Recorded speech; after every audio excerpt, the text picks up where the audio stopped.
फिर से लेकर आ चुके हैं आप लोगों के लिए दिन भर की सभी ताज़ा और बड़ी खबरें। एक एक कर आपको सारी खबरों की जानकारी देंगे आज देश दुनिया में क्या कुछ हो रहा है। दरअसल सबसे पहली जो बिग ब्रेकिंग निकल आ रही, बिहार में गरमाई सियासत। जी हाँ, दरअसल आप लोग बताएं तेजस्वी यादव बन सकते हैं बिहार के अगले सीएम। इसके बारे में आपको विस्तार से बताएंगे। वहीं पर दूसरी बिग ब्रेकिंग में हम आपको बताएंगे, जी हाँ, दरअसल अर्नब गोस्वामी के खिलाफ सभी वकीलों का बुरी तरीके से प्रदर्शन। जी हाँ, दरअसल आप लोग बताएं दंगाई पत्रकार के छूटने से बुरी तरीके से भड़की है जनता। इसके बारे में आपको विस्तार से बताएंगे।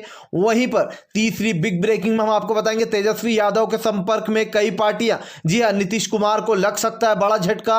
अभी तक एक भी बार आकर जो खुशी जाहिर नहीं की है। हालांकि बीजेपी ने यह बोल दिया था कि एनडीए में से नीतीश कुमार ही बनेंगे अगले सीएम। इसके बारे में भी आपको विस्तार से बताएंगे। वहीं पर अगली बिग ब्रेकिंग में हम आपको बताएंगे, जी दरअसल आप लोग बताते 20 राफेल विमान खरीद सकते थे पीएम मोदी, जितने में अपने लिए 2 विमान खरीदे। जी दरअसल आप लोग बताते 10,000 करोड़ का एक विमान है। तो अब आप सोच लीजिए कि यहां पर 2 विमान कितने के होंगे। जी हाँ, 10,000 करोड़ का एक विमान।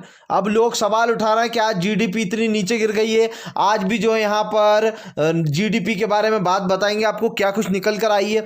वहीं पर अगली बिग ब्रेकिंग में हम आपको बताएंगे, अब मोदी सरकार के छूटे पसीने तो अब यूट्यूब और फेसबुक पर कस रही है शिकंजा। जी हाँ, दरअसल आप लोग बता दें अब यूट्यूब और फेसबुक भी पूरी तरीके से होगा बंद, यानी कि सरकार की निगरानी में। दरअसल जो गोदी मीडिया अब चैनलों पर तो सच बताती नहीं है, ऐसे में यूट्यूब और फेसबुक को घेरने की तैयारी चल रही है।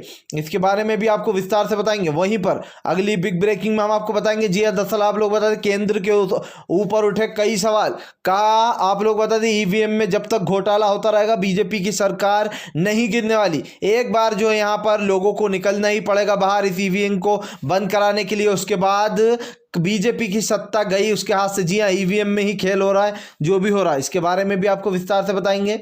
वहीं पर अगली बिग ब्रेकिंग में हम आपको बताएंगे, जी हाँ, दरअसल आप लोग बता रहे डोनाल्ड ट्रंप हार मानने को तैयार नहीं, व्हाइट हाउस नहीं छोड़ना है। जी हाँ, तख्ता पलट करने की तैयारी चल रही है। हालांकि सुप्रीम कोर्ट आखिरी उनका वो है, ऐसे में बड़े बड़े जो दिग्गज जज हैं उनका भी तबादला यानी कि ट्रांसफर किया जा रहा है। इसके बारे में भी आपको विस्तार से बताएंगे।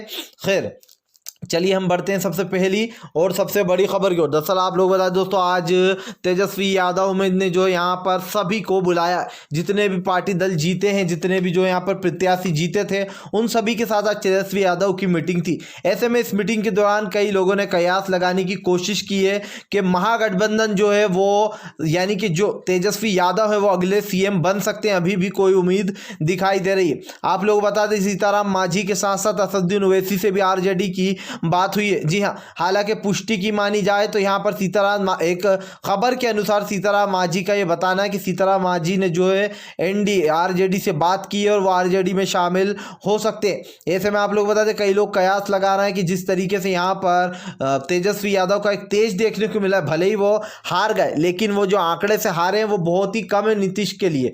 जी हाँ, अगर तेजस्वी को यादव अगले सीएम बन जाते हैं तो ये बिहार की जनता के लिए सबसे खुशी की बात होगी। सबसे बड़ी बात यह है कि तेजस्वी यादव के संपर्क में बताया जा रहा है कई पार्टियां निर्दलीय हैं और ऐसे में कई जो निर्दलीय दल रहते हैं वो कई जो है यहाँ पर संपर्क में तेजस्वी को, और ऐसे में कभी भी सीएम बन सकते हैं अगर तेजस्वी यादव को जो यहाँ पर सपोर्ट मिल जाता है, महागठबंधन को सपोर्ट मिल जाता है तो अगले सीएम बिहार के तेजस्वी यादव होंगे। जी हाँ, आप लोगों को बता दें आज यहाँ पर पटना में वो भी हुई थी और मैंने जैसे कि आपको बताया कि तेजस्वी यादव ने आज मीटिंग रखी थी। जो लोग उनके एमएलए जीते हैं उन सब से भी बातचीत की गई है। मनोज झा ने कहीं ना कहीं इशारा दिया है कि अभी पूरी तरीके से गेम खत्म नहीं हुआ है। तो इसका क्या मतलब निकाला जाए, क्योंकि जिस तरीके से मनोज झा बोल रहा है, एक तरफ अकेले तेजस्वी यादव थे, दूसरी तरफ 40-40 हेलीकॉप्टर और नीतीश थे, इसीलिए आरजेडी सबसे बड़ी पार्टी बन चुकी है और उसके साथ आने को कई आप लोग बताते सीताराम मांझी को भी कई ऑफर दिए गए हैं। चलिए खैर हम बढ़ते हैं एक और अगली बिग ब्रेकिंग की तरफ।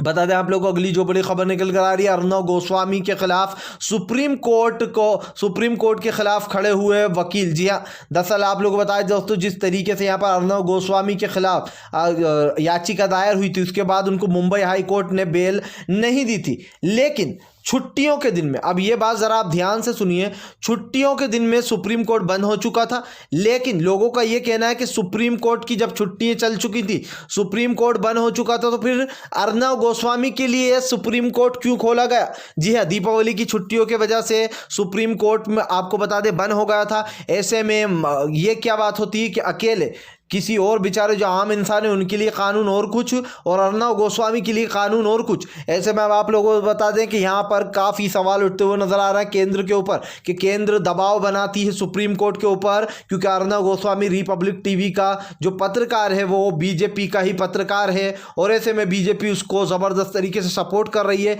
हालांकि सुप्रीम कोर्ट की छुट्टियाँ चल चुकी थी, लेकिन उसके लिए सुप्रीम कोर्ट खुलवाया गया, और स्पेशली जो यहाँ पर उसको जो जमानत दिलवाई गई। अब इस पर जो है काफ़ी सवाल उठाते हुए नजर आ रहे हैं। जी आप लोगों को बता दें, रातों रात कोर्ट को खोल दिया जाता है, रातों रात अर्नब गोस्वामी को वकील दे दी जाती है। दुष्यंत दवे ने ये सवाल उठाए हैं कि क्या हर बार जो यहाँ पर जो आम लोग हैं, क्या उनके साथ भी सुप्रीम कोर्ट इसी तरीके से व्यवहार करता है? नहीं। उसमें जाकर अगर आप देखेंगे तो आम जनता के न जाने कितने केस पड़े होंगे सुप्रीम कोर्ट में, कितने केस सड़ रहे होंगे, अभी तक जो उनकी सुनवाई नहीं हुई है। और ऐसे में अर्नब गोस्वामी के लिए स्पेशली जो यहाँ पर सबसे पहली बार में सुनवाई कर दी जाती है, कोर्ट की छुट्टी हो जाती है, उसके बावजूद कोर्ट खोला जाता है। तो इस पर सवाल तो उठना लाजमी है, और हर एक को इसको सवाल पूछने का हक है। आज़ाद इंडिया ऐसा नहीं कि सुप्रीम कोर्ट ने फैसला दे दिया है तो लोग जो यहाँ पर चुप्पी साध के बैठ जाएंगे। हाँ, ये बात सच है कि लोगों के मन में ये सवाल आ रहा है कि सुप्रीम कोर्ट के ऊपर दबाव पड़ता है, जजों के ऊपर दबाव डाला जाता है, रातों रात जजों को ट्रांसफ़र कर दिया जाता है अगर वो बात नहीं सुनते तो। मैंने पहले भी दोहराया, फिर दोहराऊंगा कि जस्टिस मुरलीधरन जो थे, उन्होंने दिल्ली हिंसा में कपिल मिश्रा और इन सबको डांट लगाई थी, उनका रातों रात ट्रांसफ़र कर दिया गया था। यानी कि जो भी केंद्र के खिलाफ जाता है, अगेंस्ट जाता है मोदी सरकार के, उसका रातों रात हो जाता है ट्रांसफ़र। कहते हैं ना, जिसकी लाठी उसकी भैंस। जब तक पीएम के पद पे है मोदी जी, तब तक आप समझ लीजिए कि इंसाफ मिलना बहुत ज़्यादा मुश्किल है। जी हाँ, खैर चलिए हम बढ़ते हैं एक और अगली बिग ब्रेकिंग की तरफ। बता दें आप लोगों को अगली जो बड़ी खबर निकल कर आ रही है। जी हाँ, दरअसल आप लोगों को बता दें कि अभी तक डोनाल्ड ट्रंप ने हार नहीं मानी है। जी हाँ, तख्ता पलट की कर रहे हैं तैयारी। भाई ये वही अंधभक्तों में आते हैं। जी हाँ, लगता है इनको भी मोदी जी ने पड़ा दी है पट्टी। आप लोगों को बता दें, व्हाइट हाउस खाली करने को तैयार नहीं डोनाल्ड ट्रंप। ऐसे में अब डोनाल्ड ट्रंप को ज़बरदस्ती निकाला जाएगा व्हाइट हाउस से बाहर। हालांकि बताया जा रहा है कि डोनाल्ड ट्रंप तख्ता पलट की साजिश में है, और वो बता रहे हैं कि जो बाइडन जल्दी कर रहा है। जबकि आप लोग बता दें, जो बाइडन की जो जीत है वो काफ़ी बड़ी जीत है, 270 सीटों पर जीत हुई है। ये कोई छोटी मोटी जीत नहीं है। ऐसे में अलग ही दिखाई दे रहा है कि डोनाल्ड ट्रंप के पसीने छूट रहे हैं, डोनाल्ड ट्रंप की हवाइयाँ उड़ चुकी हैं। और आप लोगों को बता दें, 20 तारीख के बाद अगर दाल नहीं गलती तो डोनाल्ड ट्रंप को ज़बरदस्ती बाहर खदेड़ कर निकाल दिया जाएगा व्हाइट हाउस से। खैर चलिए हम बढ़ते हैं एक और अगली बिग ब्रेकिंग की तरफ। बता दें आप लोगों को, दिग्गी का बड़ा हमला, कहा बीजेपी को छोड़ बच्चे को आशीर्वाद दीजिए और महागठबंधन के साथ यानी कि आरजेडी के साथ आ जाइए नीतीश जी। जी हाँ, एक बार आपने पलटी मारी थी, दोबारा से पलटी मारी है। दरअसल आप लोग बता, दिग्विजय सिंह का यह बयान काफ़ी तेज़ी से वायरल हो रहा है जब से दिग्विजय सिंह ने ट्वीट किया है कि बीजेपी को छोड़ आरजेडी के साथ आ जाइए, क्योंकि लोगों को अब तो बिहार की जनता को सच बताइए, अब तो उनका साथ दीजिए, उन्होंने जिताया। जी हाँ, ऐसे में दिग्गी का कहना है कि कांग्रेस का साथ छोड़ आरजेडी का हाथ थाम लीजिए, फायदे में रहेंगे नीतीश जी। दरअसल आप लोग बताएं, जिस तरीके से अकेले तेजस्वी यादव नीतीश कुमार पर भारी पड़े, यहाँ तक कि बीजेपी भी थर थर कांपने लगी तेजस्वी के आगे। ये बात साफ है कि जो भी खेल हुआ है, लोग जो सवाल उठा रहे हैं कि रातों रात जो तख्ता पलट हुआ है, जो रातों रात गेम पलट दिया गया है, वो ईवीएम के कारण है। मुझे ये समझ में नहीं आता कि अभी तक ईवीएम पे इतने बार सवाल उठ चुके हैं, ईवीएम में इतने घोटाले हो रहा है, इतनी सीलें टूटी हुई मिल रही हैं। कई ईवीएम में आरजेडी का बटन काम नहीं कर रहा था, कई जगहों पर जो है एक बटन दबाओ तो 5 वोट जा रहे थे बीजेपी को।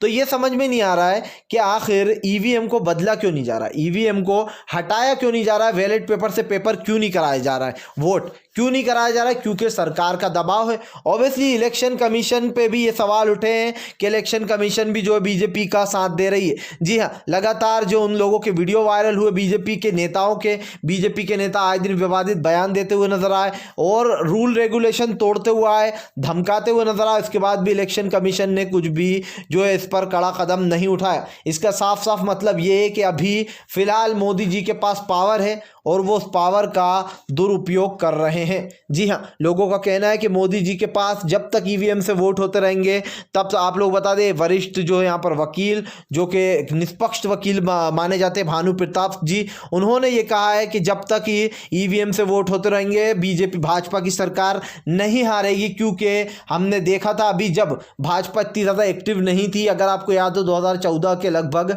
उस टाइम पर जब वोट हुए तो भाजपा को ये पता नहीं था, वो इस गलत फहमी थे कि हम जीत जाएंगे, लेकिन वो सब जगह से हार गए थे। उसके बाद ईवीएम का खेल शुरू कर दिया गया था कि उन्हें पता चल चुका था कि हम अपने दम पर नहीं जीत सकते। उसके बाद कई ईवीएमों में ये शिकायत आई कि भाई यहाँ पर ईवीएम का बटन काम नहीं कर रहा है, वोट दबाना है तो देना है आरजेडी को, जा रहा है बीजेपी को। और ये सवाल जो है, ये मुद्दे, ये देश के मुद्दे हैं, इन पर लोगों को अब अपनी आवाज़ उठाना चाहिए। क्योंकि जब तक जनता नहीं बोलेगी तब तक जो है यहाँ पर इस चीज़ को हटाया नहीं जाएगा। ईवीएम को सिरे से हटवाना चाहिए, जनता को आवाज़ उठाकर। भानु प्रताप जी ने ये कहा है, ये मैं नहीं कह रहा हूँ, ये भानु प्रताप जी के वर्ड हैं कि ईवीएम के लिए सभी जनता को आवाज़ उठाना चाहिए और उनको ये साफ साफ बताना चाहिए कि जो यहाँ पर ईवीएम को हटाया जाए, वरना ये देश बर्बादी की कगार पर जा चुका है। आज आप खुद सोचिए, पूरा देश मोदी जी के खिलाफ हो चुका है। कहीं पर किसानों के लिए काला कानून, कहीं पर एनआरसी, मुसलमानों को पीटा जा रहा है, दलित समाज की बच्चियां सेव नहीं है, दलित समाज को जो यहाँ पर जलाया जा रहा है। तो कहीं से कहीं तक बात बनती ही नहीं थी कि बीजेपी को